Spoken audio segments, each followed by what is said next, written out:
Yeah, going? Good.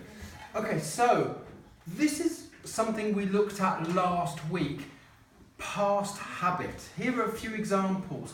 I used to do the cooking in the past, but then I stopped. Here's a negative.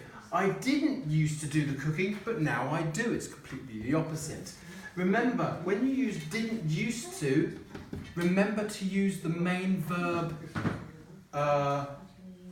Because it's didn't, we need to use the present simple first person, the infinitive. Be careful of that, because it sounds exactly the same. I used to, I didn't used to. They sound the same, but they're not when you write them. So that's the key. Now, a few more sentences with habit, just to show you various ways of expressing past habit. Here's the question. Do you read comics right now? He's asking the question. And he said, well, I used to. Good enough. Or, I used to when I was young, maybe. Or, I used to do it. Or, I used to read them. Lots of different ways of doing it. Now, here's the new information. Oh, by the way, before I carry on, please, if you've got English Grammar in Use, do English Grammar in Use Unit 18. That will give you more information and more examples of used to. Now, on to familiarity. Your familiarity, what it basically means is when you've been doing something for a long time, and here's a nice expression, you know it like the back of your hand. Have you ever heard that expression before? Yeah. You know it like the back of your hand. It's an idiom. It means you know it really, really well, although I really don't know the back of my hand at all. But it really means you know something incredibly well. Here's another expression, I know it so well, I can do it with my eyes closed. Another idiom.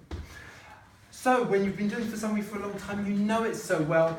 Here's the sentence, I am used to doing the cooking, or he is used to doing the cooking because he's done it for such a long time. You can, of course, shorten it by saying, oh, he's used to it, or I'm used to it. But remember, he is used to, and then you have an ing verb. It's strange because after to, you normally have an infinitive. So this is one of the exceptions to the rules.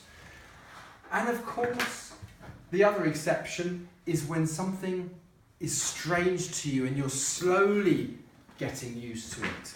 You say, he is getting used to doing the cooking.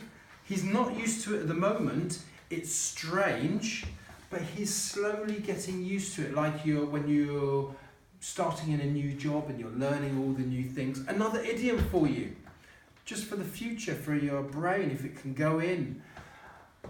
I'm slowly finding my feet is another idiom that means I'm slowly getting used to it. Don't worry if you don't remember those idioms, they will be coming up again this term. So I am getting used to it, or I'm getting used to doing it, or I'm getting used to doing the cooking. Different ways of expressing yourself here with things that are really familiar to you now in the present, or things that are currently strange and you're slowly getting used to them. English Grammar in Use, Unit 61 will take you through this in detail. Please do these 2 units, and thank you.